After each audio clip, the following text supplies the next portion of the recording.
저는 최근 스몰 웨딩을 했습니다. 가장 가까운 친척분만 모신 가운데 아주 조촐하게 한 결혼식이죠. 번잡한 시내 쪽 결혼식장보다 한강 변두리 쪽에 주차는 걱정도 없고 결혼식장의 그 복잡함과 사람 없는 조용한 결혼식을 했습니다.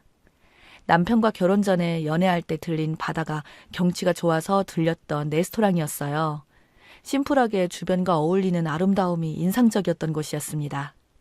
저희처럼 젊은 연인들이 데이트하기 딱 좋은 그런 곳이라서 단골들이 많이 찾는 곳인 것 같았어요.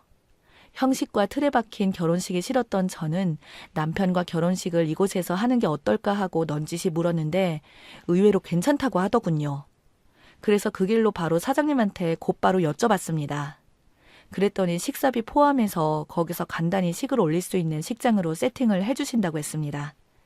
그리고 진행했었던 스몰 웨딩과 야외 결혼식 사진을 보여주셨는데 정말 마음에 들더군요. 서비스로 전문 사회도 봐주신다고 했습니다. 어차피 결혼식 때는 직장에 가장 가까운 사람들과 아주 친한 친구들만 초대할 예정이었고 지방에 사시는 가까운 친척들은 한 곳에 만나서 소형 버스로 이동하면 되는 거라 큰 불편함은 없을 듯 싶었습니다. 저의 친정 쪽은 아버지가 오래전에 돌아가셔서 아버지의 친구분들은 몇 분밖에 없었고 가까운 친척분들만 오실 예정이었죠. 반면에 남편 친구들과 직장 사람들은 따로 부르지 않아도 많이 올 것 같았는데 예비 신랑이었던 남편은 결혼식만큼은 제 뜻대로 해주고 싶다고 했습니다. 스몰 웨딩이라고 해서 결코 저렴한 결혼식은 아니었어요. 그냥 공장에서 찍어내는 듯한 결혼식장에서의 결혼이 아닐 뿐 좀 더 낭만적인 것이었죠. 화이트 로즈와 핑크 로즈가 섞인 장미꽃이 생화로 장식되었기 때문에 화려하고 아름다운 스몰 웨딩이었습니다. 그 흔한 웨딩드레스도 대여받지 않고 친구가 직접 선물로 제작해준 심플한 웨딩드레스를 입었어요. 그리고 떡칠하듯이 굉장히 뜨는 신부 화장이 싫어서 미용실에서 헤어스타일만 로코코풍으로 고데기로 말고 화장은 친구들이 직접 해줬어요. 그래서 더 의미가 있었어요. 식이 시작되기 전에 친구들이랑 사진 찍으면서 친척분들에게 인사도 드리고 있었습니다. 그런데 저만 치서 눈에 띄게 흰 원피스를 입고 있는 아가씨가 눈에 띄었어요. 예비 시누이였는데 얼마나 잔뜩 멋을 부리고 있는지 엄청 예쁘더라고요. 샵에 가서 30만 원짜리 화장도 받고 예쁜 옷도 대여받았다고 하더군요. 헤어스타일은 얼마나 공을 들였는지 머리 곳곳에 다이아몬드빛 헤어핀을 박아놓고 목에는 다이아몬드 목걸이와 귀걸이를 찰랑거리며 걸어오고 있었어요. 누가 보면 신부인 줄 알겠네 싶었습니다. 사람들의 시선이 느껴졌는지 기분이 좋아 보였어요. 정작 신부인 저는 목걸이나 귀걸이나 팔찌 등은 전혀 하지 않았는데 예비 시누이는 주렁주렁 화려하게 잘 차려입고 왔더라고요. 시누이는 저보다 2살 아래인데 스스로가 참 예쁘다고 생각하는 사람입니다. 그리고 다른 사람의 주목을 받고 싶어하는 성격이에요. 과하게 행동한다거나 눈에 띄는 옷차림 등으로 다른 사람들의 관심을 받고 싶어합니다. 얼굴도 여자인 제가 봐도 참 여성스럽고 예쁘고 키도 여자 평균 키보다 큰 편이고 날씬하기까지 합니다. 그래서인지 시누이는 비교적 자신 있는 외모로 다른 사람의 시선을 받고 싶어하는 욕구가 강한 듯이 보였습니다. 아마도 오늘 자기 오빠 결혼식인데도 불구하고 한 달 전부터 얼굴 마사지며 전신 마사지며 무엇을 입고 결혼식에 참석할지, 어떤 화장을 할지, 어떤 구두를 신을지 등등 고민 많이 했을 겁니다. 그동안 제가 봐왔던 시누이는 항상 그랬거든요. 아마도 신부보다도 더 돋보여서 다른 사람들의 시선을 독차지하고 싶었을 겁니다. 어서 오라고 반갑게 맞이하는 저를 힐끗 보더니 생각보다 너무 수수한 제 모습에 싱겁다는 듯한 표정이더군요. 그러더니 하는 말이 어이없었어요. 오늘은 신부가 아니라 내가 주인공이네. 라고 하면서요. 신부보다도 자신이 더 주목받고 있다는 말을 그런 식으로 하더라고요. 저는 그냥 웃어 넘겼습니다. 옆에서 신랑이던 남편이 헛소리하지 말고 저기 가서 얌전히 앉아있으라고 했는데 요리조리 제 드레스를 아래 위로 한번 훑어보고는 지나가더군요. 친구들이 그런 시누이를 보고는 시누이가 옆에 있어서 말은 하지 못하고 눈짓으로 뭐 저런 애가 있냐고 했어요. 시누이는 사람들이 쳐다보는 것은 자기가 신부보다 예쁘기 때문이라고 철석같이 믿고 있는 것 같았어요. 지나치게 자기애가 강한 편이었죠. 물론 예뻐서 쳐다보는 것도 있었지만 그것보다도 아무리 신랑 측 가족이라 하더라도 하객 복장이 아닌 흡사 신부 복장으로 화려하게 치장하고 나서 그게 이상해서 쳐다보는 것을 시누이는 깨닫지 못했습니다. 딱 봐도 흰 드레스 원피스에 화려한 목걸이, 치렁치렁한 귀걸이까지 조금 과한 복장이었죠. 식이 끝나고 가족 사진 찍을 때도 또 다시 자기가 주인공이라며 신부인 제 앞을 가로막고 중앙에 떡하니 서서는 다들 신부를 가리고 있다고 하니까 우스갯소리로 오늘은 누가 봐도 내가 주인공처럼 보이는데 중앙에 서야죠. 안 그래요? 하면서 자기가 중앙에 서고 신부인 저를 살짝 밀더군요. 어차피 사진 찍는 사람이 신랑 신부를 중심으로 찍는 건데 시누이 때문에 사람들이 인상을 찌푸리는데도 알아채지 못하더라고요. 저희 가족들이고 친척들이라서 이제 거침없이 오늘은 주인공은 나라면서 센터 자리를 포기하지 않더라고요. 형식적인 사진은 원치 않았기에 자연스럽게 찍어달라고만 했더니 제 결혼 사진은 사진마다 시누이가 가운데 떡하니 자리 잡고 있더군요. 그날 피로연 때 친구들이 시누이가 좀 이상하다고 하면서 욕을 했어요. 약간 나사가 빠진 듯이 사람이 부족해 보이더라고들 했습니다. 시누이에게 잘해주면 옳았구나 하고 머리 꼭대기에 올라갈 것 같다면서 조심하라고 이구동성으로 말하더군요. 아무튼 시누이가 주목받고 싶어 했는데 원하는 대로 된 것 같아 보였습니다. 인스타에도 막 따끈따끈한 사진들이 계속 올라오고 있었는데 정말 웃겼어요. 옷발로 식장을 점령하다 라는 제목으로 시누이 셀카 사진만 올라왔는데 신부인 저의 사진은 완전 꽂아 놓은 보릿자루 마냥 보여서 기분이 언짢았습니다. 이왕이면 인스타에 올라온 사진을 부모님도 볼 텐데 좀 그럴싸한 사진을 올려주면 안 되나 싶었어요. 마치 결혼식하는 신부보다 시누이 자신이 훨씬 이쁘고 아름다웠다는 것을 강조하려는 듯 대비된 모습의 사진만 올렸더라고요. 그런 시누이가 얄밉긴 하지만 상처가 많아서 자격지심 때문에 겉포장이 과한 편이라고 생각했습니다. 사실 시누이는 결혼을 한 번 한 적이 있어요. 비교적 이른 나이에 결혼을 한 거였는데 1년도 안 되어서 서로 헤어졌습니다. 혼인신고 전이라 지금은 처녀 행세를 하고 있어요.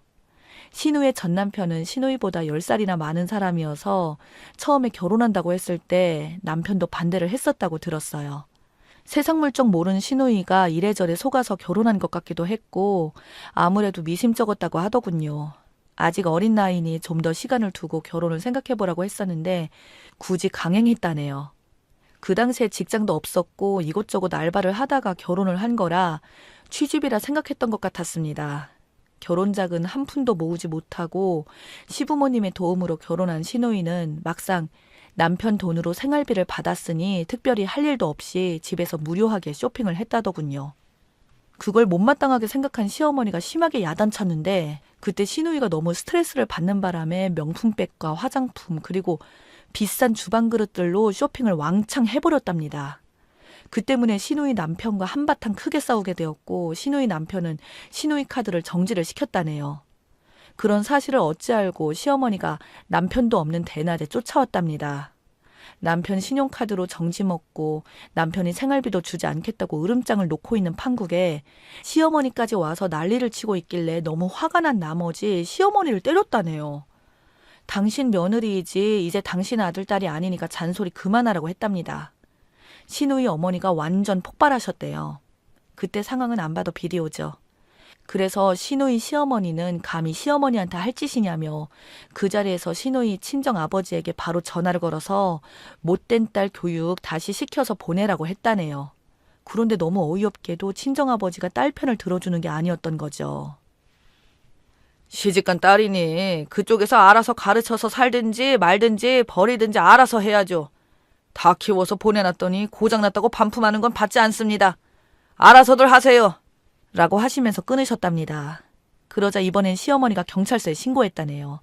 시어머니는 어떠한 처벌보다도 이걸 기회로 해서 며느리 버르장머리를 고쳐볼까 하는 의도였던 것 같다고 했습니다.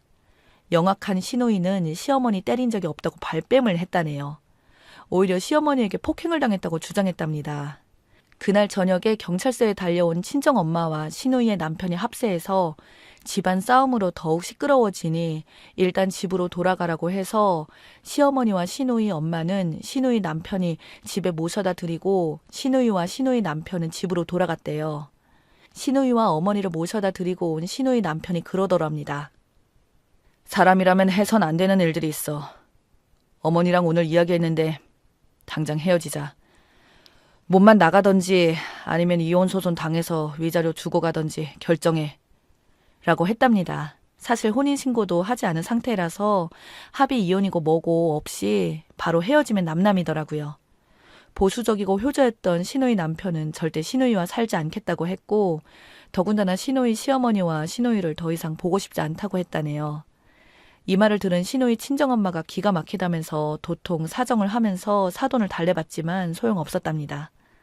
할 수 없이 시누이가 시어머니를 찾아가서 무릎 꿇고 용서를 빌었지만 소용없다고 시누이 남편은 곧바로 살던 집을 부동산에 내놓더니 자기 짐을 다 빼서 시댁으로 들어가 버렸어요. 그렇게 허망하게 헤어진 후 몇 달이 지났는데 어느 백화점에서 일하고 있는 친구한테서 연락이 왔대요. 시누이와 헤어진 전 남편과 비슷한 사람을 봤다면서 사진을 찍어서 보내줬답니다. 신우 전 남편이 확실하더래요.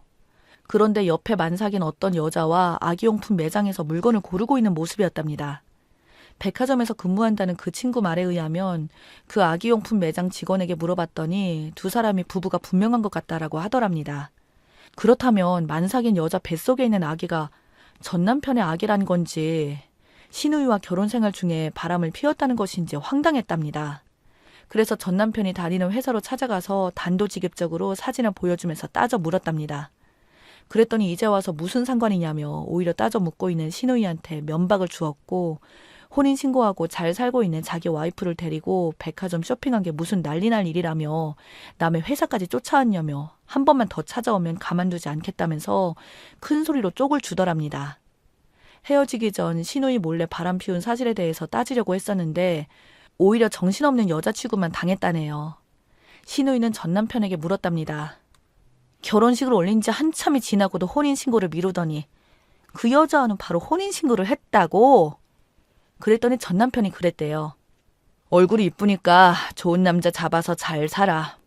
너랑 막상 결혼해보니까 네가 2% 부족한 여자라는 걸 바로 알겠더라. 나도 나이가 많은데다가 마치 부족한 사람인데 와이프까지 2% 부족한 여자면 곤란하지 안 그래? 마치 결혼하자마자 헤어질 것을 각오했다는 듯한 말을 했답니다.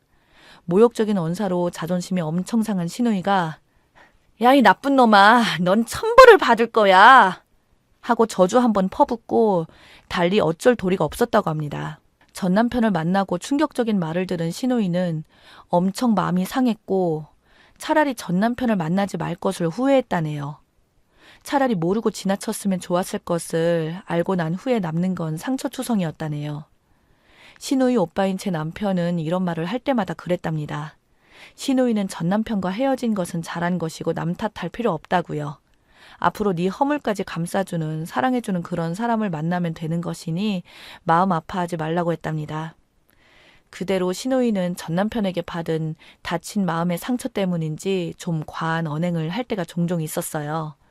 저는 결혼 전에 이미 남편에게서 시누이에 관해서 듣고 알았기 때문에 제 스몰 웨딩에서 그렇게 2% 부족한 행동을 하는 시누이를 오히려 짠하게 생각했습니다.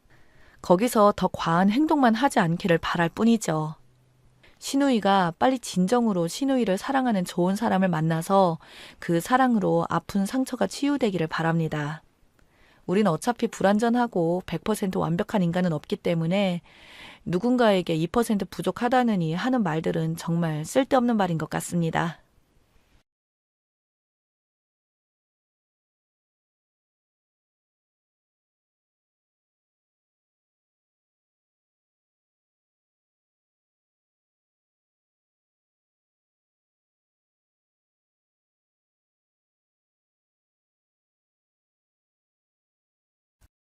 일단 조건부터 나열해보면 여자 28살, 강남 50평대 빌라 거주, 직업은 백수지만 엄마 따라 부동산 투자로 돈 벌고 있습니다. 판교에 11억 정도 하는 아파트를 소유하고 있습니다. 부모님 노후 완벽하게 준비되어 있고 아빠는 대기업 임원, 엄마는 부동산 투자, 키는 작고 외모는 많이 괜찮은 편입니다. 의술의 힘을 빌려 코는 살짝 높였습니다. 남자친구는 39살이고요. 전원주택 대지 200평 주택에 거주 중입니다. 동네 의원급 정형외과 의사입니다. 재산은 E클래스랑 남자 집이 종갓집이라 돈이 좀 있는 걸로 알고 있습니다. 부모님 노후 완벽하고 아버지 교수님, 어머님 주부, 키 보통에 외모 보통이에요. 집은 오빠가 강남권의 30평대 아파트 16억가량 대출금 30% 끼고 해오기로 했습니다. 저는 혼수 인테리어 원하는 대로 그래서 냉장고 1대와 김치 냉장고 1대, 안마 의자 300짜리 1개, 홈시어터와 게임방 시공, 세시 시공, 침대도 백화점에서 제일 비싼 거, 부모님 사달라는 거 다 사고 잠을 중요하게 생각해서 비싼 곳에서 주무셔야 한답니다. 스타일러, 에어컨에 TV도 제일 좋은 거 사달라고 하고 인테리어 견적 싸게 받았는데도 워낙 고급진 걸로 해달라고 해서 200 정도 받았고 그 외에 나머지 가구들 제가 채워 넣어야 합니다. 소파도 애들한가 뭔가 명품 사야 된다고 그것도 돈 3천 정도 했고 아무튼 해달라는 게 엄청 많아요. 몇 억 되는 것 같습니다. 남자친구 엄마는 친척들에게 입을 좋은 거 돌리고 삼촌까지는 한복도 돌리고 본인은 모피에 명품백 2개 사달라고 하세요.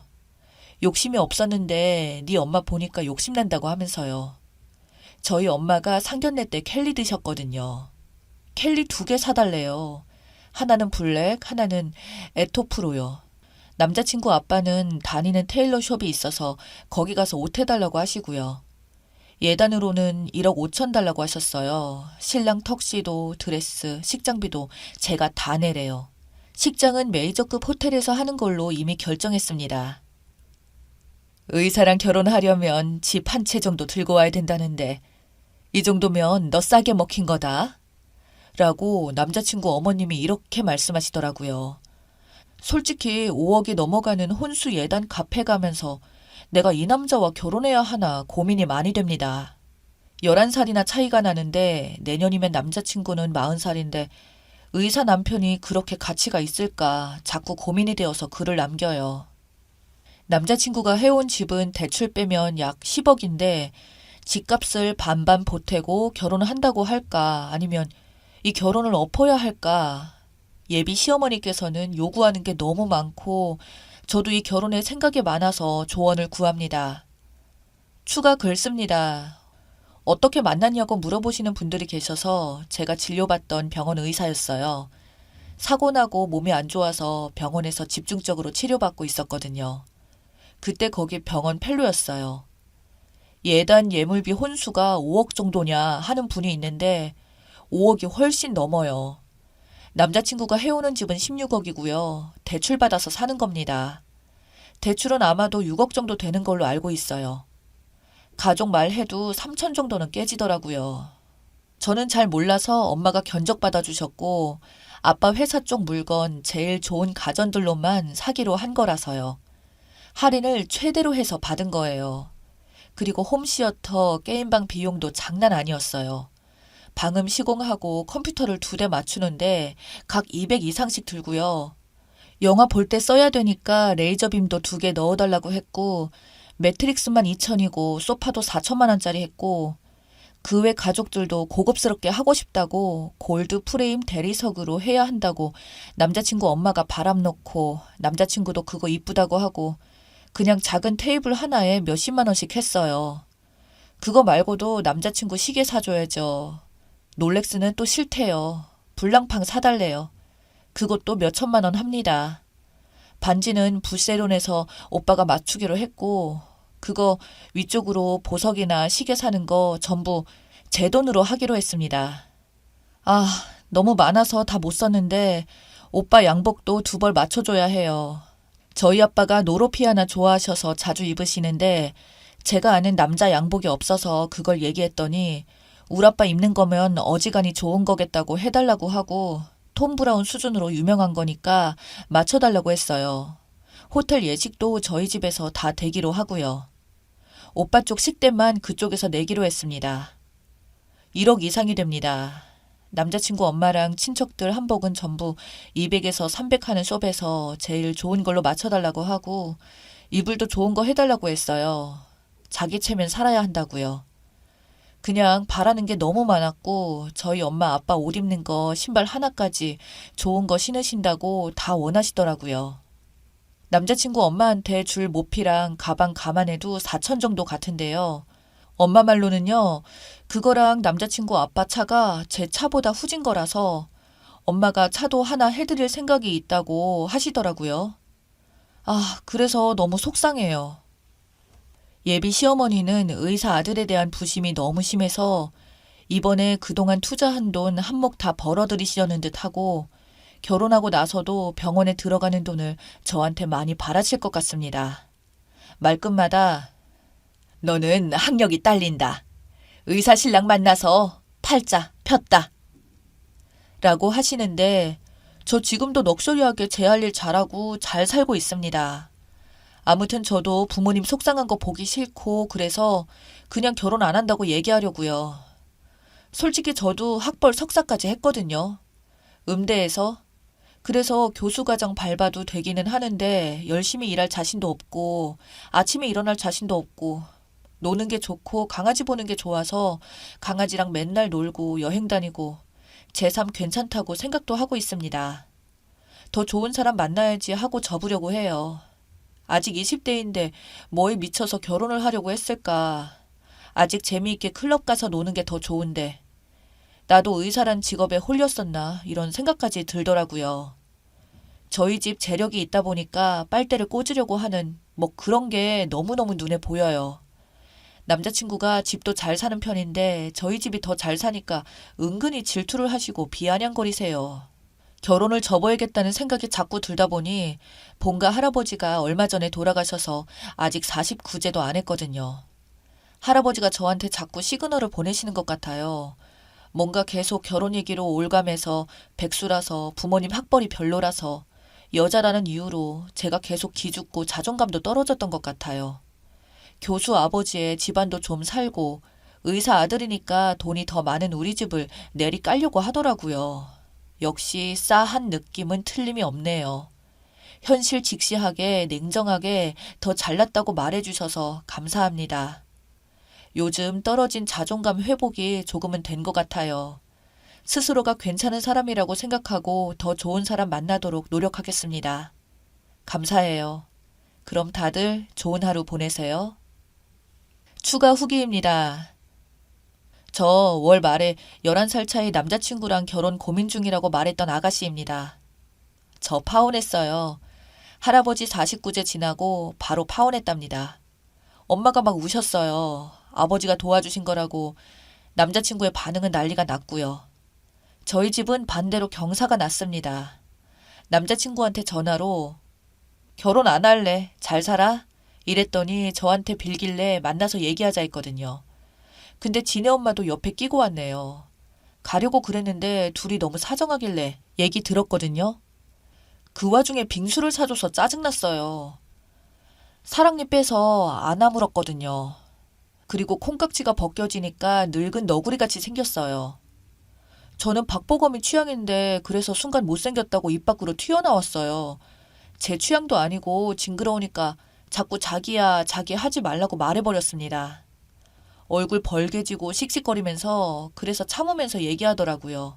아무튼 처음에는 뭐가 문제냐, 혼수랑 예단이 문제냐, 안 그래도 된다, 결혼 깨지 마라 그러길래 단순히 그게 문제가 아니고 태도가 문제라고 얘기했거든요. 그까짓 거 우리 집도 그런 집 다 살 수 있고 6억이든 10억이든 혼수 해갈 능력 된다. 겨우 16억짜리 집 대출 빼면 10억짜리 사오면서 6억이 넘는 혼수 채워놓고 옷에 시계에 혼수 예단까지 아주 작정하고 받아먹으려고 하는 게 상식적으로 이해가 가질 않는다. 이런 식으로 결혼하게 되면 나중에 정말 나더러 병원 차려내라고 하시면서 네가 뭘 한 게 있냐고 하지 않겠느냐. 학력 낮고 백수라고 깔보고 뭐라고 하는데 학력이 낮다고 하는 거랑 노는 백수여도 남자친구 연봉의 몇 배나 더 번다. 그깟 의사한다고 11살이나 어린 여자친구한테 악착같이 한몫 챙기려고 하는 거 꼴 싸나워서 봐줄 수가 없다. 나 28살밖에 안 됐는데 이 결혼 안 해도 아쉬울 거 없다고 그동안 당해온 서름 똑똑히 쏘아붙였습니다.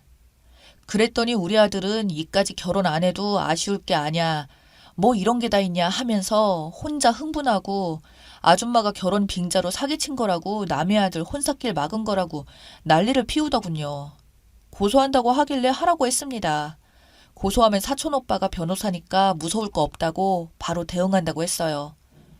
그리고 여러분들이 말씀해 주신 거 하나하나 외웠다가 얘기하니까 저더러 맹랑하대요. 그런 거 다 따지고 드는 게 아니래요.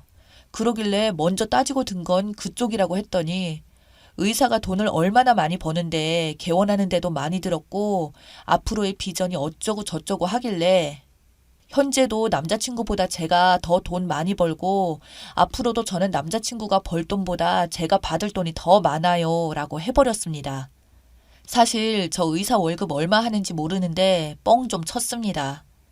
네, 아빠 엄마 하는 것도 기분 나빴다고 얘기했고 다양하게 이것저것 다 따졌습니다. 거의 머리 안 거치고 나가는 수준이라 머리 거치면 말빨로는 질 것 같았거든요. 그냥 어른이다 뭐다 체면도 안 차리고 거르지 않고 저도 나오는 대로 막 던졌어요. 아줌마가 열받아서 시끄럽네, 천박하네, 쪽팔리네, 아주 약이 올라서 어쩔 줄 몰라 하면서 방방 뛰더라고요. 이제 아들 나이 차서 떠리로 내놔도 주워가는 곳이 있을지 모르겠다고 아들 재테크 실패했다고 막 약 올렸거든요.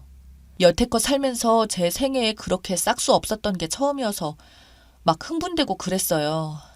전 남자친구 놈은 지 엄마한테 말 그렇게 하지 말라고 그러고 맞을까봐 무서워서 일부러 CCTV 잘 보이는 쪽으로 다녔어요. 그래서 아줌마 말 좀 들어주고 받아치다가 재미없어져서 가는데 잡길래 라운지에 들어갔는데 아줌마가 일행이라고 막 쫓아오길래 저 아줌마 일행 아니라고 얘기해서 쫓아내버렸어요. 쫓겨나면서 또 깽판 피우길래 아줌마도 1억 쓰고 들어오세요. 흥. 이러고 보디빌딩 하는 친구 불러서 같이 갔습니다. 다행히 앞에서 기다리고 있진 않았고요.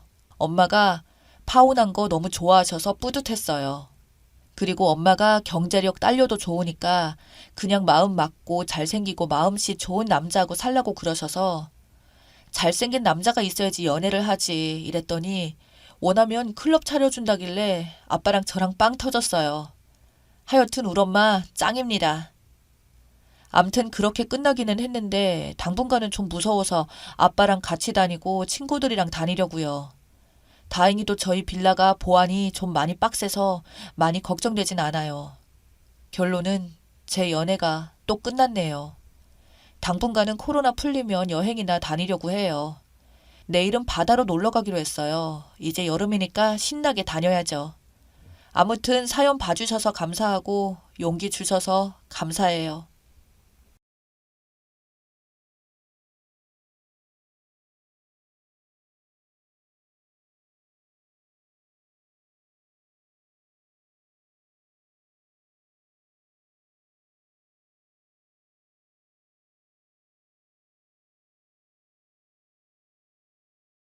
안녕하세요. 살면서 처음 느끼는 배신감에 치를 떨다 이곳에 도움을 얻고 싶어서 글을 씁니다.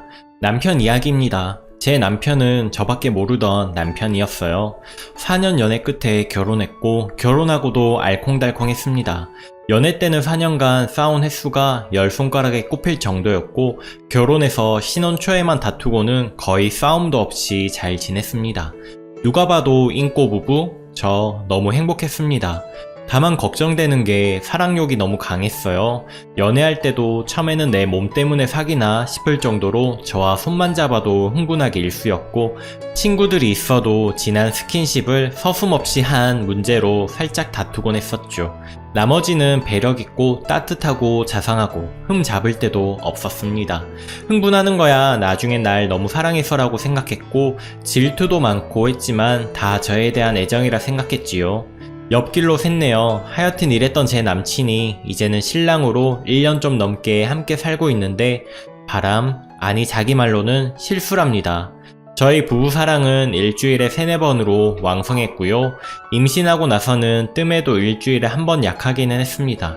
집안일도 잘 도와주고 입덧으로 음식 잘 못 먹으니 냉장고는 지금 과일로 꽉 차 있네요. 주말에 친구들하고 놀 법도 한데 야외로 같이 놀러 다니는 일도 많았고 집에서 같이 TV 보고 저와 함께 하려는 신랑이 참 고맙고 사랑스러웠어요.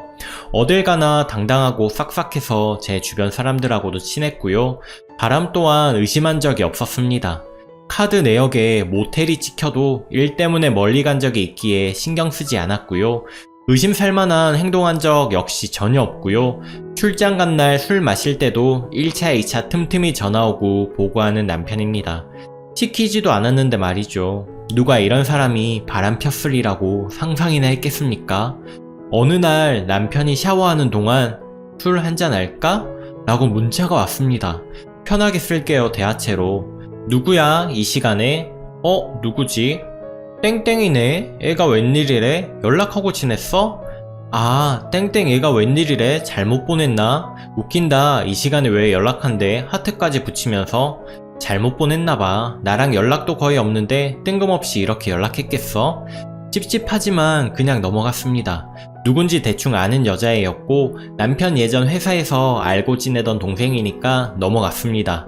애교 많았던 걸로 기억이 되거든요. 저 일이 3개월도 더 된 이야기고요. 그리고는 잊고 있었는데 제가 아끼던 동생이 오랜만에 연락이 왔습니다. 언니 잘 지내요? 라고. 너도 잘 지냈냐 안부 묻고 나중에 밥 한 끼 하자고 웃으면서 얘기가 나왔죠. 그리고 3, 4일 뒤인가 또 연락이 오는 거예요. 자주 연락하던 동생이 아닌데 반가운 마음에 반갑게 받았죠. 언니가 보고 싶다고 애교 부리길래 몸이 무겁지만 임신 중이거든요. 7개월. 동네에서 만났습니다. 만나서 언니 저 백화점에서 일한다고 얘기하고 작은 선물도 들고 왔길래 고맙다고 말하면서 신나게 수다 떠는데 하늘이 무너지는 소리를 들었습니다. 언니 혹시 언니 남편 사진 있냐고. 제 지갑에 함께 찍은 사진이 마침 있길래 보여줬더니 혹시나 해서 온 건데 자기 매장에서 향수 사가고 얼마 전에는 백화점 명품 코너에서도 봤답니다. 처음에는 제 선물인 줄 알았는데 다음에 볼 때는 얼핏 여자도 보여서 그래서 연락했다네요. 모른 척 넘어가려고 했는데 자꾸 제가 눈에 밟혔다면서 저 최근에 향수 받은 적 없거든요. 이게 웬 말이냐, 너가 잘못 받겠지. 아무리 넘어가려 해도 안 돼서 남편 왔을 때 현대백화점 오빠 간 적 있어? 내가 백화점 갈 일이 어딨어. 뜬금없이 왜. 내 아는 동생이 거기서 일한다고 놀러 오래서 우리 이번 주에 우리 같이 쇼핑하자. 태연이 그러자 말하길래 헷갈리기 시작했습니다. 저 혼자 이런 일 겪고 나니 제가 깊게 잠들 리가 없죠. 정말 우연히 오빠 아니 남편이 밖에서 조용히 통화하는 게 보였습니다. 사업차라고 하는데 여자의 직감이라고 해야 하나? 아니라는 느낌이 확 와서 추궁을 했습니다. 계속 그냥 넘어가려는 게 보여서 동생한테 들은 얘기 모두 다 하고 통화 내역이랑 다 뽑아 오라고 했죠. 그랬더니 실수였답니다. 정리하려고 선물 사다 바쳤답니다. 저 아끼고 아낀다고 쇼핑을 안 했습니다. 물론 쇼핑 저도 좋아해요. 그래도 명품 산 적도 사달라 한 적도 없습니다. 눈물만 나네요. 나밖에 없다고, 정말 한순간 실수였다고, 그 여자가 꼬신 거라고. 땡땡이라는 애 압니다. 여우기가 있는 건 저도. 하지만 손바닥도 마주쳐야 소리가 나잖아요. 꼬셔도 넘어가는 너가 문제라고 소리 지르니 그저 빕니다. 딱 한 번만 봐달라고. 알지 않냐고. 내가 너 사랑하는 거. 사랑이요? 바람 안 피는 남자 없다더니 정말인가요? 일단 저희 시어머님이랑 시아버지까지 절 달래고 있어서 아직 함께 지냅니다. 그런데 신랑 얼굴 볼 때마다 화가 나고 눈물이 나서 도저히 못 살겠습니다. 두 얼굴이라는 생각에 더 소름이 돋네요. 정말 잘했습니다, 제 남편. 반찬 투정도 없고 정리정돈 잘 못하는 저한테 잔소리 한 적 없이 자기가 치우고 팔베개도 자주 해주고 꼭 안아주고 출근할 때 서로 뽀뽀도 늘 하고 바람을 상상조차 해보지 않았고 살았습니다. 네, 누구보다 좋은 남편이었어요. 그런데 바람이라 저도 안 믿깁니다. 안 믿겨서 더 화가 나요. 정말 바람 안 피는 남자 없나요? 터커님들 대답 좀 해주세요. 저 어떻게 해야 하나요? 실수라고 넘어가야 하나요? 아니면 이혼해야 하나요? 전 지금 넘어가지도 이혼도 둘 다 못하겠습니다. 어찌 해야 할지 막막합니다. 헤어진들 그 누구도 못 믿을 것 같고 같이 산들 이 사람을 용서할 수 있을지 자는 모습만 봐도 죽이고 싶을 정도로 믿거든요. 지금은 별거 중입니다. 제가 도저히 얼굴 못 보겠다고 내가 나갈래 너가 나갈래 해서 남자가 시댁에서 지냅니다. 더 많은 조언을 부탁드릴게요. 아픈 상처 끄집어내서 죄송하지만 경험담이나 주변 얘기들 다 좋으니 어떤 조언이라도 부탁을 드릴게요. 쉽게 헤어지는 게 안 돼요. 정말 좋았던 사람이라 어디 가서 내가 이렇게 사랑받을 수 있을까 싶을 정도로 2, 3일 전만 해도 행복에 겨웠던 제가 한순간에 불행해졌네요. 4년 연애 때도 이벤트는 없었지만 큰 속 한번 안 썩이고 늘 연락도 자주 하고 다정하던 사람. 결혼해서도 남들은 다 변한다 하지만 그대로였습니다. 늘 제가 우선이고 시댁 갔다 온 날에는 힘들지 하고 집안일은 그날은 자기가 다 했던 사람. 으이구 우리 아기하고 언제나 절 보듬어 주던 사람이 다른 여자를 만났다는 게 믿어지지가 않습니다. 그래서 더 아픕니다. 아, 남편이 바람핀 그 동생은 제가 내일 만나기로 했습니다. 꼭 만나고 싶다고 제가 연락을 했습니다.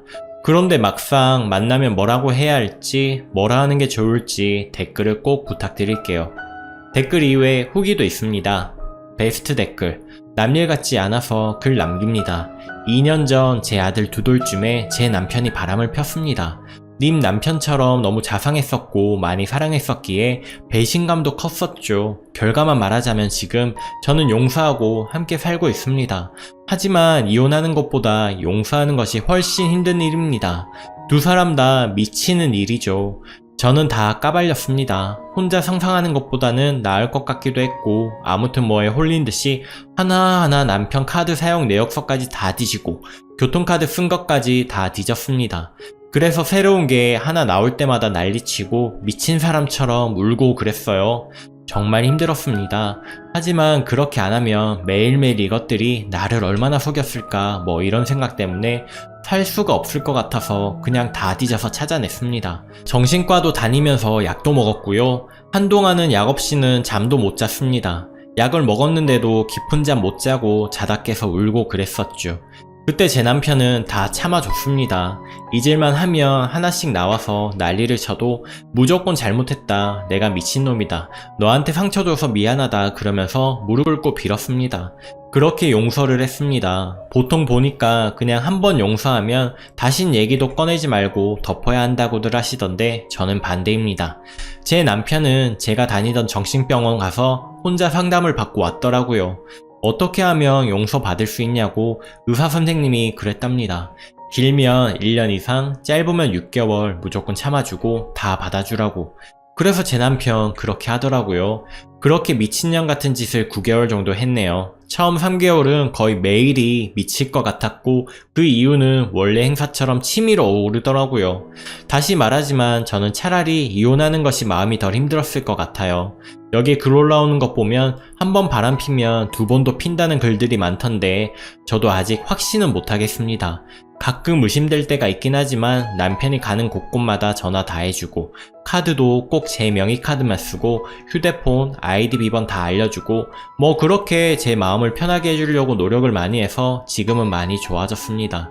처음처럼 막 검사하고 그렇지도 않고요. 타지로 출장을 가도 편하게 보내줄 수 있고요. 저는 한 번은 용서해주는 것이 잘했다 싶어요. 제 아들도 아빠를 너무 좋아하고요. 지가 사람이면 이번 한 번으로 정신 차렸을 거고 동물 새끼면 같은 짓 2번 하겠죠. 그때는 두말 없이 그냥 바로 이혼을 하려고요. 그리고 저는 사실 혼자서도 충분히 애 키우면서 살 수 있는 능력이 되기 때문에 이혼 자체가 겁이 나진 않거든요. 원래 운전을 못했었는데 저때 이혼하려고 운전도 배워서 지금은 애기랑 둘이서 장거리도 잘 다니고요. 남편한테 늘 얘기하죠. 나는 너 없이도 너무 잘 살 수 있다. 그러니까 2번 같은 실수하면 그냥 너는 네 몸만 나가면 된다. 용서하실 거면 본인 혼자 살 수 있는 능력을 꼭 키우시고요. 그리고 정신과 다니면서 상담 꼭 하세요. 혼자 버티기 쉽지 않으실 거예요. 또 그 상대 여자는 가서 싸대기 한 대 올려붙여 줄 수 있으면 만나세요. 근데 제 생각은 남편이랑 같이 만나서 남편 보는 앞에서 당당하게 너 가지라고, 나는 이 남자 필요 없으니까 너 가지라고 그렇게 얘기하시고 남편한테 그 여자 있는 데서 물어보세요. 어쩔 거냐고, 거기서 남편이 잘못했다고 그 여자는 아무것도 아니었다는 얘기 꼭 들으시고 이것 보라고 네가 사랑했던 남자가 이런 남자라고 너는 그냥 장난감이라고 크게 비웃어 주시고 나오세요. 저는 그 여자를 직접 만나서 그렇게 못해서 좀 더 오래 간 것 같습니다. 분해서 글 보니까 저처럼 이혼은 못하실 것 같은데 현명하게 최대한 상처 덜 받고 용서하실 수 있길 바랍니다. 힘내세요. 후기입니다. 안녕하세요. 우선 댓글 감사합니다. 더 많은 조언 듣고자 글을 3번이나 남겼는데 이혼하라는 글이 많았지만 아무래도 결혼하신 분들의 글이 공감이 되어서 이번 한번 아직은 더 노력해보려고 합니다. 속았다 그래도 원래 그런 사람 아닙니다. 댓글에 끼가 다분하다는 글이 보여서요. 절 완벽히 속인 점은 괘씸하나 연애 때 그 따뜻한 눈빛 친구들이 많이 부러워했어요. 널 사랑하는 게 보여서 사랑받는 게 보여서 부럽다고. 물론 지금은 불행한 사람이 되었지만요. 그래도 좋았던 기억까지 그리고 좋은 면도 많은 사람이기에 전체를 부정하고 싶진 않습니다. 미련스럽다고요? 네, 압니다. 그래도 아직은 제 남편이니 조금 변명하고 싶어서 추가로 남깁니다. 그리고 저 그 여자 만나고 왔습니다. 혼자 만나려 했는데 많은 분들이 같이 만나라고 하셔서 같이 만났는데 같이 만나길 잘했습니다. 나보다 2살 어린 여자예요. 처음엔 죄송하다는 듯 고개를 숙이고 있더니만 꼴의 자존심은 상했는지 점점 빳빳이 고개를 쳐들더라고요. 같이 나오길 잘했다는 생각이 들었습니다. 여기서부터 대화 내용이고요. 녹음도 다 해놓은 상태입니다. 정확히는 아니라도 대충 적어볼게요. 우리 한 번은 본 적 있죠? 귀여운 동생이라 들었는데 귀여운 동생에서 그쳤으면 안 만났을 텐데 유감이네요. 처음엔 고개를 숙이고 있더라고요. 당신이 무슨 짓을 한 줄 알아요. 한 가정을 흔들고 아직 세상 빛도 못 본 내 아이에게 좋지 못한 아빠 엄마 모습 보여주게 만들었어요. 실수라 남편이 말하던데 실수 아니에요. 성인 남녀가 멀쩡히 생각을 할 줄 안다면 하지 말았어야 할 그냥 발정난 짓에 불과해요. 언성이 높아졌습니다. 그러니 물을 마시더니 조금 언짢아 하더라고요. 언니라 부릅디다. 어차피 그냥 즐길 생각이었어요. 저 아직 9만리에요. 빼앗긴 건 아니잖아요. 그리고 저만 좋아서 그랬겠어요? 남편이 욕지거리 하는데 제가 입 다물고 있으라 했습니다. 즐긴다. 그럼 받은 거 토해내요. 최소한 나에게 조금은 미안하다면. 싫은데요? 제가 이미 받은 거예요. 사달라 하세요. 남편이시잖아요. 오빠 능력 되잖아요. 어이가 없었죠. 정말 당돌하죠. 미안한 마음은 들어요? 드니까 이 자리에 나왔죠. 그리고 충분히 제값 치룬다고 생각되는데요. 아직 분이 안 풀리세요? 드라마처럼 저 때리시게요? 죄송합니다. 상처를 드렸다면. 둘이 만나지 않겠다는 각서 쓰고 사인을 해요. 왜요? 남편을 못 믿으시나요? 아니요. 같이 살던 이혼하던 내가 손해는 안 받아야 할 것 아니에요. 죄값 받겠다면서요. 만나지 않겠다는 각서를 써요. 그 이후 일어날 일은 저 책임 못 집니다. 그리고 만약 아이가 잘못된다면 여기 2사람 내가 가만 안 둘 거야. 그리고 언니라 해서 하는 말인데 동생님 지금 이게 녹음되는 건 알고 당당한 건가? 한국에 발 못 디디게 할 수 있어요. 나 지금 내 아이가 듣고 있어서 부드럽게 말하는 것 뿐이에요. 이거 그 회사랑 친구분들 부모님께 원한다면 다 돌리죠. 판사님께도 제출하고요. 당당한 모습에 대개 부모님은 참 자식이 자랑스러우시겠어요? 그러더니 눈빛이 흔들리더니 받은 거 다 드리면 되나요? 죄송하지 않다는 건 아니에요. 아까 사과드렸잖아요. 라고 나름 깎여서 이야기하더라고요. 이혼하게 되면 나 당신한테도 손해배상 청구 또는 위자료 청구할 거야. 정신적인 피해 보상과 내 가정 깨트린 죄, 전 재산을 걸어서라도 법 앞에서도 심판받게 할 거예요. 다신 얼굴 보기 싫은 얼굴이지만 또 보게 될지도 모르겠네요. 라고 말하고는 2사람 다 각서 쓰게 하고 바람 인정한다는 글까지 다 쓰게 하고 받아왔습니다. 남편이란 작자가 꼭 이렇게까지 해야 했냐고 물어서 이혼당하기 싫으면 닥치라고 했고요. 안아주려는데 더럽게 느껴지더라고요. 네, 털끝도 건드리지 말라고 하며 집에 왔습니다. 일단 같이 집에 왔는데 1시간도 채 안 지났는데도 미치겠더라고요. 당신과 나 왜 이렇게 되었을까? 나한테 왜 그래 나한테? 이러지 않아도 멋진 남편이라고 늘 고맙고 자랑스러웠어. 그걸 왜 부숴버려? 오빠 나 어떻게 해야 해? 끌어안고 울었습니다. 발악도 하고 소리치고 안겨서 울고불고 침착했어요. 저번에 글 남길 때만 해도 그런데 정말 이성을 잃고 미쳐버렸습니다. 정말 미쳤습니다. 불과 어제 여기 글 쓸 때만 해도 아니 바람핀 걸 알았을 때만도 이만큼 이성을 잃지 않았는데 아기도 생각나지 않을 만큼 그냥 악을 썼습니다. 지금 생각해도 그땐 제가 아닌 듯 하네요. 태어난 척하는 지금 제 모습도 제가 아니지만요. 어쨌든 한바탕 그러다가 도저히 안 되겠다고 당분간 우리 따로 살자고 했습니다. 나 생각할 시간 달라고, 미안하다고 알겠다고 하고 남편은 다시 시댁에 갔네요. 이게 오늘 일입니다. 같이 살아보려고 마음 굳히는 중이나 당장 얼굴 보기도 쉽지 않고 12번도 생각이 바뀌는 상황이라 확답은 못 드리겠습니다. 그래도 응원해주세요. 이혼하게 되면 다시 글 남기겠습니다. 후기 두 번째. 많은 분들이 이혼하라 했지만 이혼은 하지 않으려 했습니다. 아이 때문인 걸로 아시겠지만 사실 제가 너무 사랑해서 함께 하려고 했는데 결국 이혼을 준비 중입니다. 이혼 벌써 할 수 있었음에도 아직 그 바람핀 애한테 더 많은 형을 내리려면 이혼 전이 좋다 해서 미루고 있습니다. 제가 독한가요? 지금 이 상황에선 도끼밖에 안 남았습니다. 왜냐고요? 그 애한테 피해 보상 등 최대한 많이 제가 받아내려고요. 이번엔 아이 때문에 이혼을 결심했습니다. 제 아이는 아직 빛을 볼 때가 아님에도 이미 세상에 나왔어요. 지금은 몸이 많이 좋아졌지만 10달도 채우지 못하고 나온 아이. 한 달부터 시작해서 자잘자잘하게 참 많이 아팠습니다. 아이다 보니 발바닥이랑 머리에 바늘을 꼽는데 할 수만 있다면 제가 아프고 싶어요. 우리 아이가 이 못난 엄마 때문에 뱃속에서 스트레스가 많았는데 나와서도 아프구나라는 생각에 산후조리고 뭐고 아이 보여주는 시간이 있음에도 불구하고 내내 그 앞에서 울고 기도하고 해서 간호사들이 이런 산모 몸 상한다고 말렸습니다. 하지만 그렇게라도 하지 않으면 제가 미치겠더라고요. 이런 화와 분노가 이제 그 애와 남편에게 갔습니다. 자기들은 불장난 같은 그냥 쾌락이었지만 나와 아이는 얼마나 고통스러웠는지요. 남편 얼굴 보면 정말 죽여버리고 싶었습니다. 그런데 참 웃기게 별거 상태였는데도 통증 오고 아플 때 제일 먼저 저도 모르게 연락한 사람이 제 남편이었습니다. 정신 차리고 보니 이것 또한 용서 못하겠더라고요. 그래서 이혼을 결심하게 되었습니다. 정말로 사랑했고 정말 행복했던 내 결혼 생활을 이렇게 만든 게 우리의 사랑의 결실을 저렇게 아프게 만든 그 사람.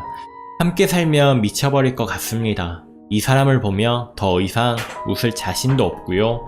이렇게 글을 남기게 된 건 그 여자의 뻔뻔한 태도 때문입니다. 저도 잘한 건 없습니다. 우리 아이가 병원 병실에서 여기저기 바늘 꽂고 있는 모습을 보니 이성은 무너진 지 오래. 그 여자 일하는 곳에 찾아갔습니다. 어디서 제게 그런 에너지가 나온 건지 악다구니 쓰고 mp3 파일까지 뿌리고 왔습니다. 멀쩡히 직장 생활하며 잘 지내는 모습 여러분은 모를 겁니다. 정말 피가 거꾸로 흐르는 기분. 미안하다는 소리는커녕 모함하지 말라고 더 큰 소리를 칩니다. 처음에는 말리던 사원들도 내 아이가 병원에 있다는 제 말에 말리는 신용만 하지 내버려 두더라고요. 울고불고 높은 분 과장이었던 걸로 기억되는데 정확하게는 기억이 안 납니다. 회사 분위기 엉망시켜서 정말 죄송하다고 인사드리며 mp3 파일과 울면서 하소연했던 기억만 남는데 하여튼 회사 발칵 뒤집고 왔습니다. 그 전부터 하고 싶었던 일이라서인지 몸에는 힘이 하나도 없는데 차라리 속은 후련했습니다. 그런데 그날 뻔뻔스럽게도 그 부모 아니 그 엄이란 작자가 저에게 전화해서 악다군을 퍼붓더라고요. 부모라면 저한테 사죄해도 모자랄 판국에 제가 그의 인생을 망쳤답니다. 자업자득이라고 당신도 부모면서 어떻게 이러냐고 같이 소리를 질렀습니다. 대하체가 편해서 대하체로 쓰겠습니다. 악다군이 써서 그 엄마가 한 말은 기억에 남지는 않지만 욕이 어찌나 많던지 다만 저는 내 아이가 아파 당신들이 대신 아파줄 거 아니며 입 닥치고 있을 것이지 어디 뻔뻔하게 나에게 전화질이야. 나 아직 이혼 안 했고 증거는 충분한데 그래도 내가 사랑했던 사람 간통으로 쳐넣기 싫어서 참아왔어. 네 새끼 아픈 거 보니 아프지. 나도 아파 죽겠으니 변호사 선임해서 준비 철저히 해. 간통뿐만 아니라 내 아이 저렇게 된 피해 보상까지 내가 뜯어낼 수 있는 만큼 뜯어내줄게 라고 악다군이 쓰다가 끊었습니다. 법 얘기가 나오니 조용합니다. 잘못한 건 아는 건가요? 참 이제 전쟁만 남았네요. 이렇게 된 사실이 씁쓸하기도 하지만 감상에 적기에는 전 한 아이의 엄마더라고요. 우리의 사랑을 배신한 남편. 사랑으로 태어난 우리 아이지만 더 이상 그 사람 아기가 아니라 판단했고 보여주기 싫은 마음에 접근 금지 신청을 했습니다. 남편은 면회가 안 되게 했어요. 꾸준히 병문안 왔지만 만나지 않았습니다. 보면 저까지 아플 것 같았거든요. 좋지 못하게 끝맺기는 했지만 그래도 그 사람은 잘 살았으면 좋겠습니다. 잘 살되 저와 아이에게는 계속 미안했으면 좋겠네요. 잊지 않았으면 싶은 영원히 아픈 상처가 되길 바라는 저 역시 나중에 벌 받겠지요.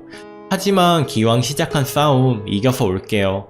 법정 처리하는 중에 그의 아버님까지 이제 연락이 오네요. 한번 절 만나고 싶다고 만나서 사과드리겠다고 왔습니다. 만나지는 않고 나는 법대로 하겠다고 전했네요. 죄인은 죄값을 받아야죠. 거기다가 자신이 지은 죄를 모르는 사람에게 그 어떠한 방법으로든 너가 지은 게 큰 죄라고 그 대가 받으며 톡톡히 느끼게 해줄 겁니다. 그리고 여자에게 이 판 주소 말해주려고요. 또 뻔뻔히 내가 무슨 죄를 지었냐고 그저 자신도 편한 오빠니까 편하게 대한 거라고 말도 안 되는 소리 또 찌꺼리면 또 감히 나를 협박한다면 많은 사람들이 보는 이곳에 네 이름 까발릴 거야. 이혼녀 살기 힘들지? 하지만 불륜녀는 이 세상 살기 더 힘들걸? 내가 이혼녀 되는 거 걱정하지 말고 앞으로 네 걱정하며 살길 바랄게. 너 사람 잘못 건드렸어. 내가 좋게 말했을 때 빌어도 모자랄 판에 너가 신경 건드리는 바람에 우리 아이까지 아프고 있어.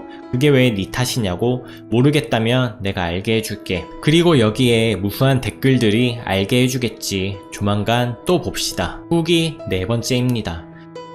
제가 5시쯤 폰으로 톡을 하긴 했는데 댓글이나 다른데 혹시 그 여자가 글을 썼을까 싶었는데 댓글에 원본 지킴이 덕에 잘 봤습니다. 감사합니다. 일단 폰으로 본지라 내용은 못 보고 그 여자한테 연락을 했습니다. 지금 내용을 봤네요. 그 여자가 쓴 거 확신이 없어서 5시쯤 전화를 걸었는데 받지를 않더라고요. 혹시 그 여자가 쓴 걸로 추정되는 글 지킴이 가지고 있으신 분 있으면 다시 올려주세요. 부탁드릴게요. 그리고 신상은 정말 저 여자가 쓴 거라면 100번 1000번이고 까발리고 싶지만 소송이 남았기에 참습니다. 저한테 불리할 수도 있으니까요. 일단 너무 감사드립니다. 제가 댓글에 썼는데 보신 분들이 있을지도 몰라서 다시 한번 감사 인사를 드립니다. 저 너무 행복했던 삶이라 아직 제가 이렇게 된 걸 아는 사람이 별로 없습니다. 친구들에게도 연락하지 않았고 아는 언니랑 그때 알려준 동생 이외에는 제가 말을 안 꺼냈어요. 그동안 행복했다고 자랑했던 제 자신이 부끄러워서요. 자랑했던 내 남편이 이런 사람이었다는 게 속상하고요. 제가 자리 잡히면 알릴 예정입니다. 우리 아이 이름 아연으로 지었고요. 이름 짓는 곳에서 3가지 이름 받아왔는데 그중 저 이름이 제일 마음에 들어서요. 미신이지만 건강할 수 있는 이름이라고 해서 지었습니다. 많은 댓글 써주신 분들께 정말 감사드립니다. 친구, 언니, 동생들에게 위로받는 느낌이었어요. 참았던 눈물이 고였는데 울지 않고 있습니다. 싸움이 끝나기 전까진 이제 안 울려고요. 전 엄마니까요. 사실 전 이만큼 저에게 힘을 주실 거라고는 자신의 일도 아닌데 이렇게 화내주실 거라고 기대 안 했습니다. 그냥 친구한테도 말 못한 얘기, 저 때문에 마음 아파하실 우리 부모님 때문에 속에 응어리진 걸 익명의 힘을 빌려 털어놓자는 마음에 남기게 되었는데 어느새 여기에서 힘을 얻고 위로를 받습니다. 오늘은 정말 200이 넘는 댓글을 보고 깜짝 놀랐습니다. 뭐 욕이 태반이었지만 전 오히려 후련하네요. 정말 감사드리고요. 여기 글에는 욕보다는 저를 축복해 주셨으면 하고 글을 남깁니다. 좋은 소식으로 이슈가 되면 좋은데 안 좋은 이야기 전해서 유감이네요. 이혼하지 않고 다시 잘 살아보려고 했는데 이젠 너무 멀리 왔습니다. 잘 살아보겠다는 글에도 많은 댓글에 힘을 입었었는데 그러지 못해서 죄송합니다. 제가 그 사람을 용서할 자신도 얼굴 볼 자신도 없네요. 이혼도 아이도 못 보게 한 걸로 충분히 벌했다고 생각 안 해요, 저도.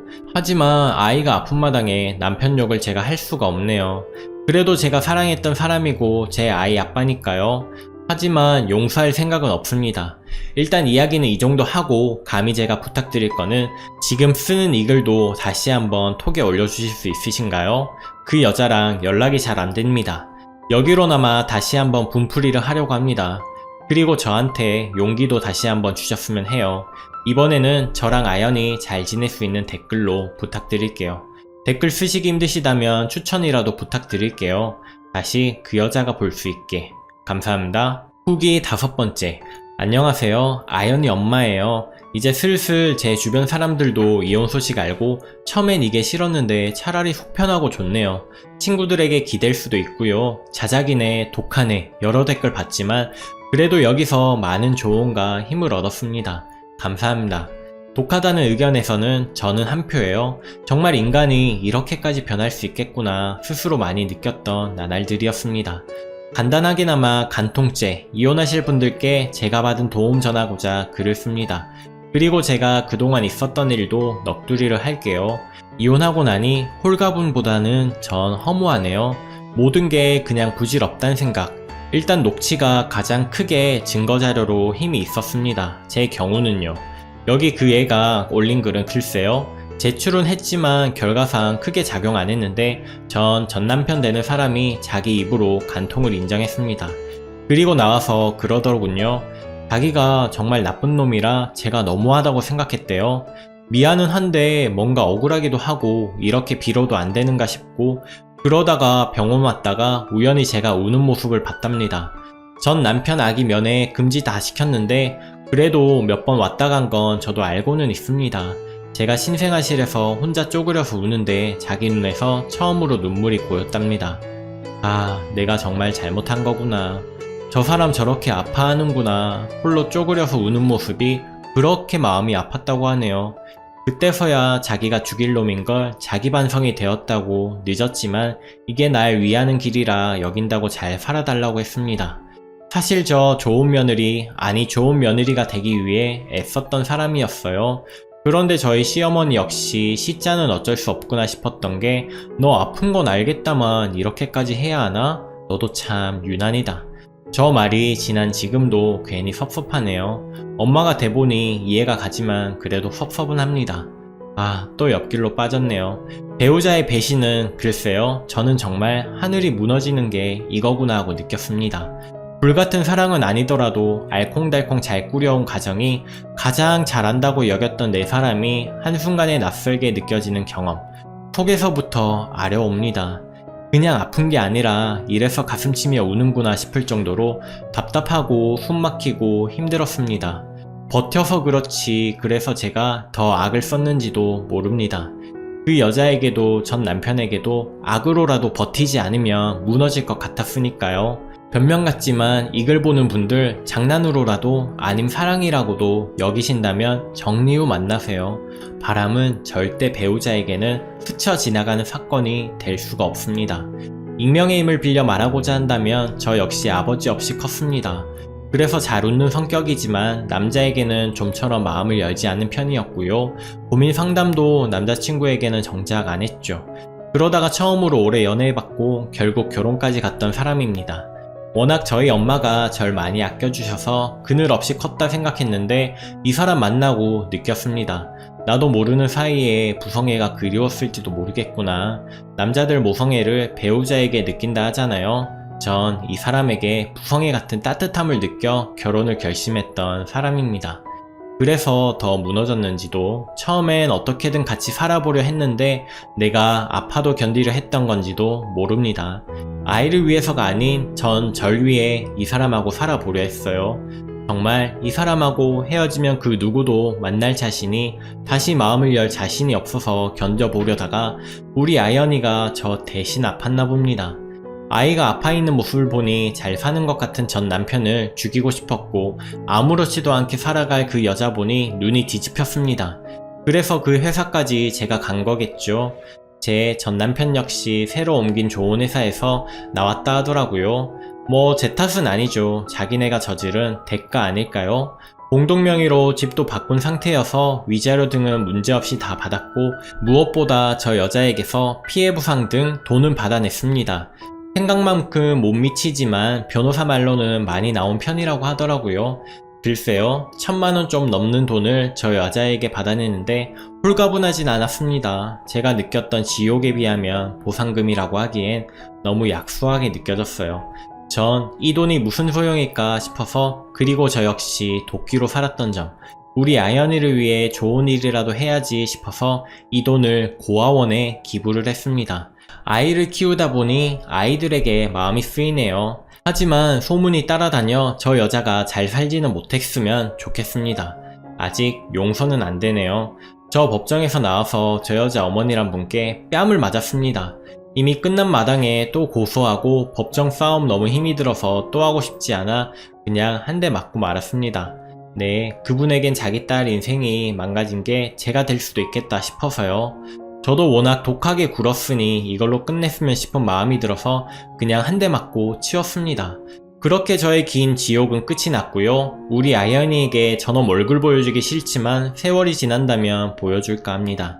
아니, 원한다면 만나는 건 허락하려고요. 제가 제 아이의 인생에서 아버지를 뺏을 수는 없지 않을까 싶네요. 아, 이혼 준비하시는 분들, 증거는 최대한 많이 구하시되 어떻게 해서든 인정한다는 의미가 담긴 녹취록은 꼭 필요합니다. 각서나 글보다 자신이 인정한다는 녹취가 더 크게 작용합니다. 녹음하실 때 꼭 유도하시길 바라고, 사진 역시 좋다 하지만 전 사진은 준비 못해서요. 흥신소에 맡긴 적이 없으니 전 남편이 인정해서 쉽게 되었지만요. 다른 경로로 이혼과 위자료를 받아내시는 게 좋을 듯 합니다. 어쨌든 홀가분하네요. 편지, 사진 다 정리하니 마음이 아려오는 밤입니다. 이 지옥을 겪었는데도 아직은 아픈 거 보니 정리하려면 시간이 저도 필요할 것 같습니다. 참 부질이 없네요, 삶이. 그래도 오늘이 지나면 다시 힘내서 이젠 밝게 살아가려고요. 우리 아연이 역시 잘 견디고 잘 크고 있습니다. 아이 보면서 제가 많이 위로받고 있고요. 저 역시 씩씩하게 살아갈게요. 그동안 감사했습니다.